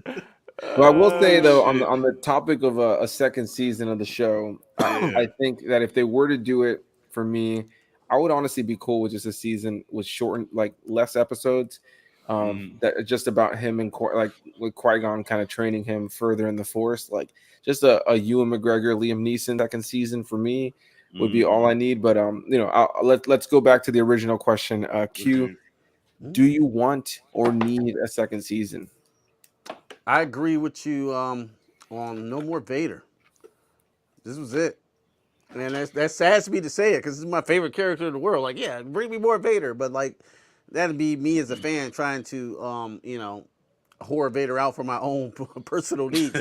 I think this is it, bro. You know what I'm saying? I think this is it for the sky. I think this is the connective tissue to the Star Wars legacy. Maybe we'll see Darth Vader down the road here and there though, but I think this is it. I believe Obi-Wan looking into his eyes and seeing the monster that he became, it's it, and him taking that L, because I think Vader had to take that L. He had to be beaten again, even as powerful as he is, I think Obi-Wan still has one up on him, and it's a good balance between the dark side and the light side, because Obi-Wan watched over his mortal enemy's children to raise them, you know what I'm saying? His mortal enemy children to raise them, to protect them on the good side, while Anakin is gone. He is gone. You know what I'm saying? When he looks in his eye, you want some sliver of hope, but we don't get that till years later when the Emperor is about to destroy his only son. And that's why I think you use Vader sparingly, and I I would love to see a season 2. I think Eben McGregor is amazing. Give us more Qui-Gon and some other stories. I think they will because it's the highest rated show on Disney Plus. But as for this guy, man, I think it's a wrap. Yeah, for sure. I don't know if we lost Rashad just now or not, but yeah, man. I'm guessing Yeah. he's probably gonna refresh on his side, but Mm-hmm. yeah, you know, man, I agree, man. It's like there's only and another thing too is there's only so much you can do in this time frame without it Mm-hmm. like kind of hurting A New Hope. You know what I mean? Like taking away Being from the missing. impact of Yeah. that. Like there's only so much you can do with these characters. There's only so many places you can take them. There's only Mm-hmm. really at the end of the day, there's only so much you can do without making this time. Like Obi-Wan can't be out there saving the day every other weekend. Mm-hmm. Because then it loses Yeah. it loses what it's all about, like him being out there protecting Luke. I see that Rashad's still in here. It just says his device is not connected. Oh wait, hold on. Now he just dropped out. But we'll see what happens. But Yeah. we're Yeah. nearing the end of this anyway, guys. I'm gonna hope that Rashad pops back in here for a second before so he can say his goodbyes properly. What an awesome Yeah. Star Wars talk, though, bro. Yeah, This dude. was fire, bro. This was fire. This was Yeah, fire. this- Showing our love. Hell yeah, man. Well, before we wrap this up, though, I do want to take a look at some of the comments we had because I got too caught up in the conversation and did not look at any of the comments. Blacktastic popping in here saying, "Speak on it, my brothers." What's going on, Blacktastic, Blacktastic? what up, bro? What Thanks up? for hopping in here, Rashad. What's good, bro? Matt. We were just looking at the You comments. know what? Because I forgot I didn't plug my damn laptop in, so the battery ran out. Gotcha, The hyperdrive is broken. Did you deactivate the Hyperdrive Falcon? Yes, Lord Vader. Good. something, and set your weapons for stun. Yeah. We're taking a look at some of the comments we got in here. We got Trav Try saying, "Let's go." Cool What up, to the Trav? fullest saying, "What's good? Hey, how's it going?" What's good, Blacktastic bro? saying, "Star Wars personally begins and ends with New Hope and ends with Return of the Jedi. A Uh-oh. perfect trilogy. Every film since then has been flawed and had moments, but never the same." You know, Get man, him. I can Get him. respect your opinion. I know he's a Star Trek fan, so I can feel the Star Trek. blasphemy. But hey, man, Perez, no, let loose. Get him. Get him. Get him. You know, man, you know what's crazy, dude, is that this YouTube channel specifically and The Last Jedi really did it in on me, bro. That was the movie for me, man. That like ever since The Last Jedi, I just like I can't bring myself to turn into a monster anymore about Star Wars, bro. It exhausted any energy I had to get crazy. I got crazy, bro. If I had a YouTube channel when The Last Jedi came out, bro, I would have been all over the place causing some shit, bro. But because I was like in all the Facebook comments, like you would if like just now you got I have you guys as friends on Facebook, you would have just seen me and Anthony sending paragraphs to people in certain comment sections. Dude. I was getting lost in that shit, man. But Last Jedi surprised me though, bro, because when I reviewed that movie, right? And I came home, I was hyped. I shot my video. I was like, man, A+, man, Last fucking Jedi. Because remember, I don't watch any reviews, before I shoot my review. And then I go and watch everybody's review, and everybody's like, man, that was the worst Star Wars movie ever. Man, fuck The Last Jedi. So I'm like, damn. Last Jedi is not like, that. It's not I said, man, maybe I don't know shit about movies, man, because I mean, not the other one. Nah, that one just Q. Here we go. Here we go. I'm not gonna do it. It's fine. Yay. Oh, shit. We got HH Knight reviews in here saying, "Hey, I'm cleaning, but I will be listening in the background. Thank you so much." Damn, Saying, "Hey guys," and he also saying, "Q's cam is clean and crisp." Yes, absolutely. Thank you. And then I got my mom popping in here saying, "Hey, can we talk about how perfect the casting for little Leia was?"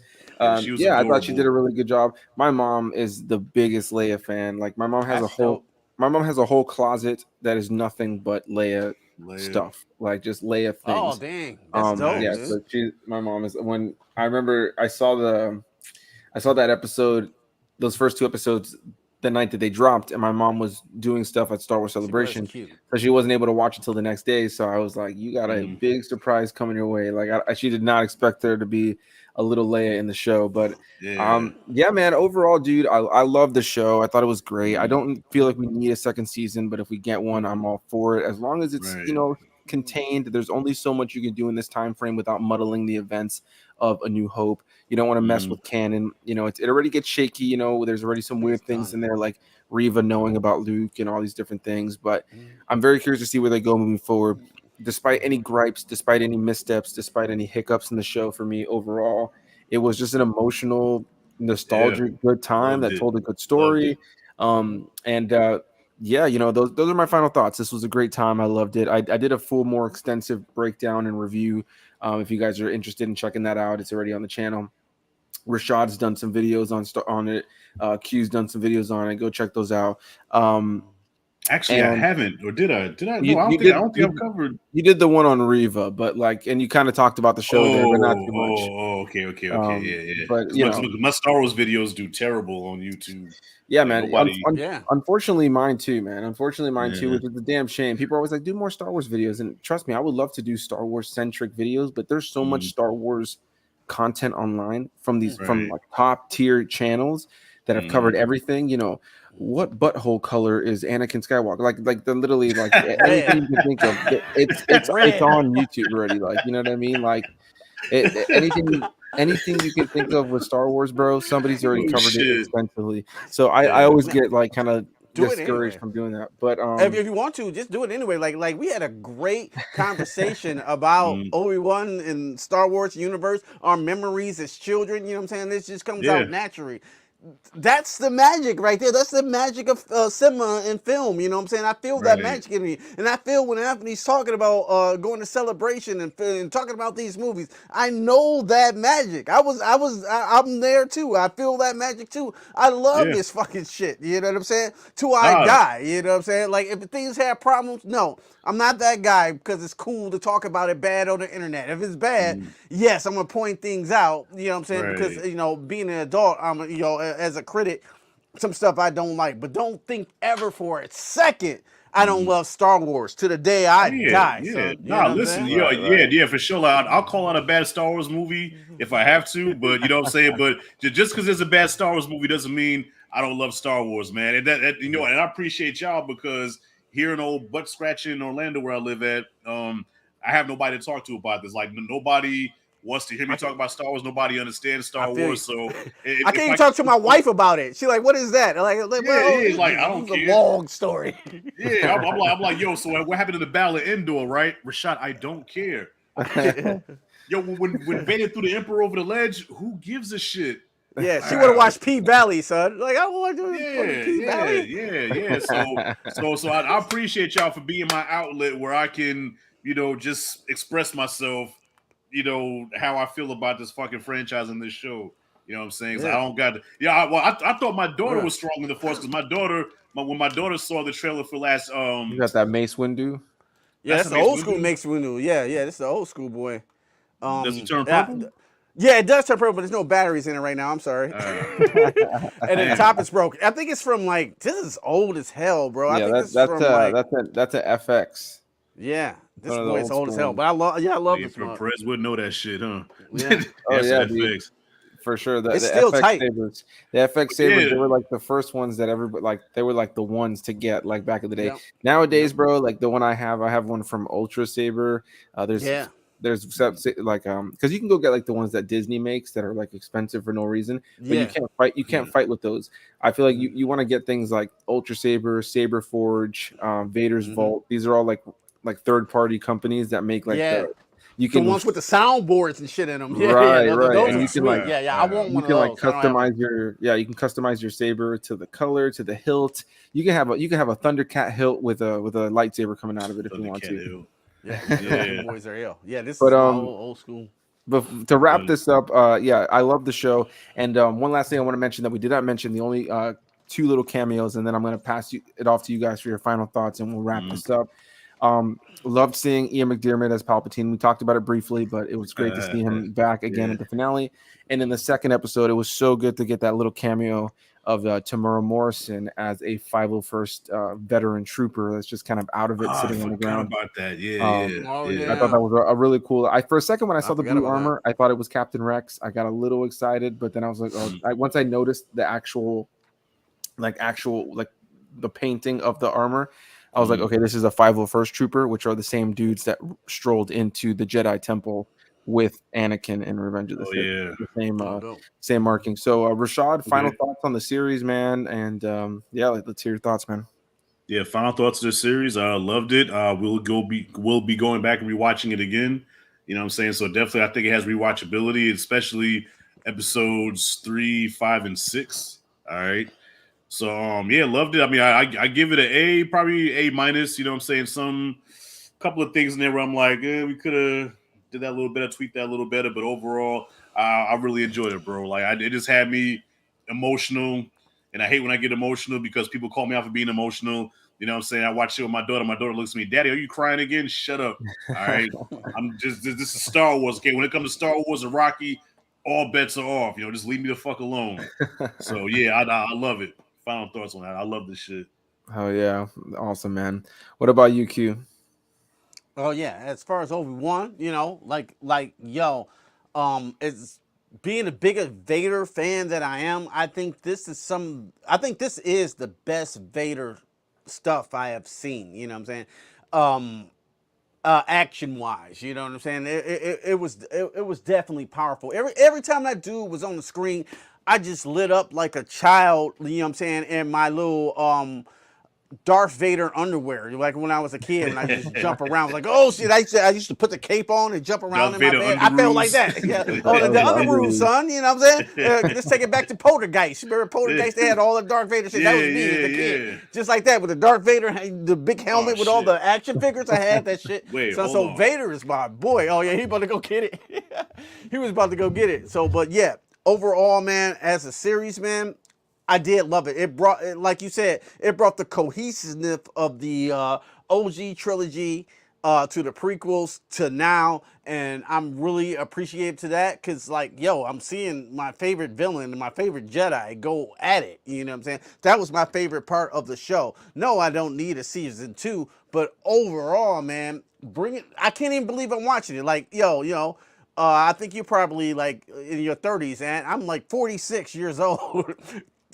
Coming from the old school, now to see this, and Right. to see that fight come together, man, I didn't think I would ever see that. To be honest with you, I didn't Nah, think I would ever yeah. see some shit like that. I never thought I would see some shit like that, and now I seen it. And now it Right. works as canon. And yes, I think that's it. No more of that.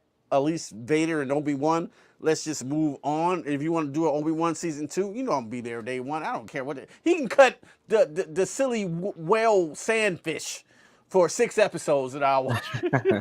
Dude, honestly, you man, know? I've told people before, man, I will see and watch anything in Star Wars. You can give me a 3-hour movie about Vader trying to decide what he wants at the vending machine in the Death Star, bro, and I'm all fucking in, bro. Yeah, I'll be completely honest, man. Yeah, man, I love the show, man, and yeah, I agree. This definitely gave us some of the best Vader stuff. Puts you back to feeling like a kid. Especially some of the cool stuff action wise, but some of the richest like true like character stuff we've gotten. I mean, don't get me wrong, like the original trilogy does wonders for Vader as a character in terms of his character. But man, what they did from here was so good. Let's see, Rashad, what you got for us, bro? What did you leave for a certain reason? Hold on, you're muted. Oh, yeah, you're muted. You muted your mic on your side. He's like, oh shit. You should be able to unmute it on the There you screen. go. There you go. There you go. I was looking for my Darth Vader carrying case, man. I can't find that shit. I stole it. I think my me, man. I had the old school Empire Strikes Back Darth Vader carrying case, man. I know exactly what coolest you're thing talking ever. about. Yeah. That's crazy. Dog, Christmas 83, no, Christmas 83, 84, man. My father got me the whole collection of Return of the Jedi, man. So I had the Jabba Palace, Jabba the Hutt, fucking X-Wing fighter, indoor. I was a spoiled little shit.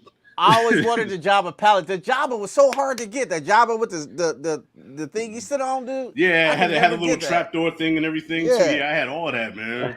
Oh man, that's awesome. I was spoiled. I had the Jedi Knight Luke Skywalker with the green lightsaber and Vader with the vinyl cape. Oh man, not the vinyl cape, man. Not the vinyl cape, son. Damn, I had no shit like that. Yeah, I was spoiled. No, my cousin that lived upstairs from me, he had the Falcon. Like he was the only kid on the block The one I've never seen my the evil Falcon. twin that I was telling you about, he actually had Yeah. the Falcon, bro. And that was like the coolest toy in the whole world, bro. I I never was seen so the jealous. Falcon back in the day. You know what I'm saying? That original toy, Hmm. nobody had that shit. No one had the Falcon. It was just Yeah, Yeah, no, he. that I knew. I had one. I don't know if it was the OG one, but I had one passed down to me at some point. That was Mhm. kind of the benefit of growing up in like the 90s. Like I had a lot like my cousins and stuff that were like grew up in the 80s. They had all these Yeah. toys and posters and shit. And as they kind of grew out of that, I've remained to be like the big kid of the family in a lot of ways. Like in that way, some of these Mhm. other people moved on from it. So like I just inherited all their shit. Yeah. Including like I had a Falcon.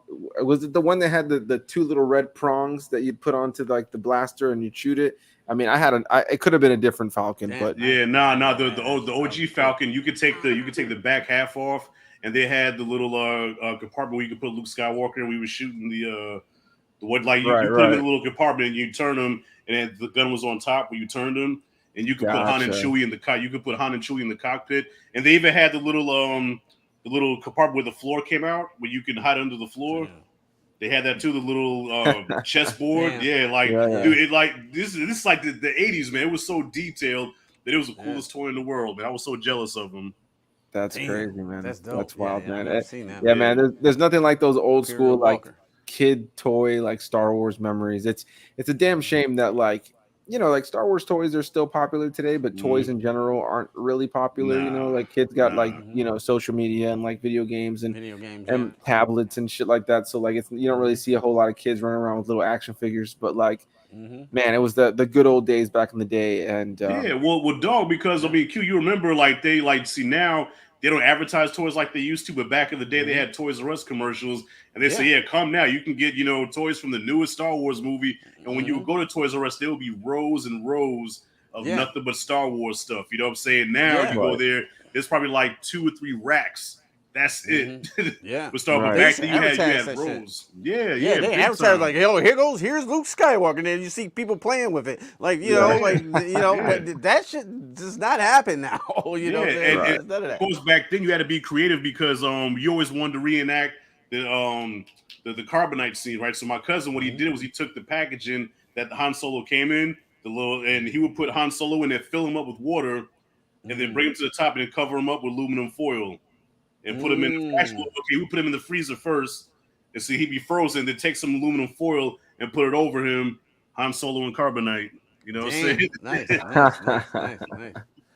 And that's the old creative days, man. That's yeah, Yeah. like even for like myself, man, like growing up in the 90s, like it's different obviously, but like it's still in the era before like the internet took off Hmm. like too crazy. So like toys was definitely still a thing. I can specifically remember around the Phantom Menace and the prequels in general, like Yeah. very similar thing. Like you'd walk into a toy store and like they'd have a whole Hmm. section and rows of Star Wars Yeah. toys. I mean, Yeah. Yeah. action figures Yep. for like random, like you got people excited about the Darth Mauls and the Anakin Skywalkers and the Obi-Wans, but then you got people who are like, oh, I can't wait to get my Newt Gunray. Like, you know what I mean? Newt Just like Gunray. just the most Yeah. random fucking characters that you could get Yeah. toys for. But That was the yeah, last man. big toy rush about 1999 when Yeah, the Phantom Menace, right? Yeah, Menace came yeah, out. 'Cause Phantom I Menace. got Yo, the all those. merch, the merch was crazy for that. Yo, it was Darth Maul mania for me because Darth Maul at the time, like that was my dude, bro. So I had like 2 or 3 Darth Maul shirts. I had the action figure. I went to the fucking Circuit City and bought the fucking soundtrack. You know what I'm Yeah. saying? I had the Yo, blow up boy of the Darth Yeah. Maul. Remember that boy? The big blow up boy, the Darth Maul. oh, like the big, chair, right? The Yeah, chair, yeah. the I chair. had that too. Yeah. Everybody apartment. Yeah. I had the chair, man. So, yo, I would put on Duel of the Fates, and me and my brother would have like a fake lightsaber fight, listen to Duel of the Fates. You know what I'm saying? Yeah, That's Phantom amazing. Menace was crazy. Yeah, that was a crazy summer. Yeah, it's a good time, man. There's so many good Yeah. memories around that. We should do more live streams just about Star Wars, like memories around Star Wars and stuff like that, Right. man. There's so much we could talk about it, man. But hey, man, listen, I got to go to work tomorrow, and I'm sure you guys got Okay. some things to take care of tomorrow. So first of all, a big thanks to everybody who watched, whether you're watching live or watched after the fact. Anybody who commented, genuinely appreciate it. Want to invite all of you guys to hit that like button before you leave. It definitely helps the channel out. And please, Q Reviews and Rashad G Reviews on YouTube. type it into the search bar. I haven't added it to this description box, but I'm going to as soon as this is done being live. So it'll be down there, depending on when you're watching this. But yeah, big thanks to all of you guys for watching. It was obviously a pleasure to have my guest on and talk Star Wars, man. It's always a good time to talk about Star Wars, live action, animated, the good stuff, the bad stuff, the silly stuff, the memories, the toys. Like, there's so much more to Star Wars than just a beginning, middle, and end story. You know, there are so many throwaway movies that come out in a given year that you don't ever think to go back to. And even for the worst things that have ever come out in Star Wars, even the Ewok films, the holiday specials, any of that stuff, man, like it'll forever be part of this charming history of this incredible franchise. So those are my final thoughts. Again, thank you, Q. Thank you, Rashad. Any final words from you guys? Yeah, just want to thank you for having me on once again, Anthony. Man, it's all, man. Like, yo, we just had a live Star Wars talk for, you know what I'm saying, about a hour 40 now, and it's all been fire, man. Our disagreements, our agreement, but you know what I'm saying, our love for the franchise. It's honestly a pleasure to be here, and thank you so much, man. That's all. Absolutely, yeah, no man. doubt, man. No doubt. Yeah, I have fun doing this. You know what I'm saying? Yeah, that's it. And that's all, man. I had a great time because I can't talk to nobody else about this. So, yeah, it's just like taking a shit. I feel better now. That is a beautiful way to end this. So, with that said, thank you guys so much for watching, and we'll see you guys in the next one.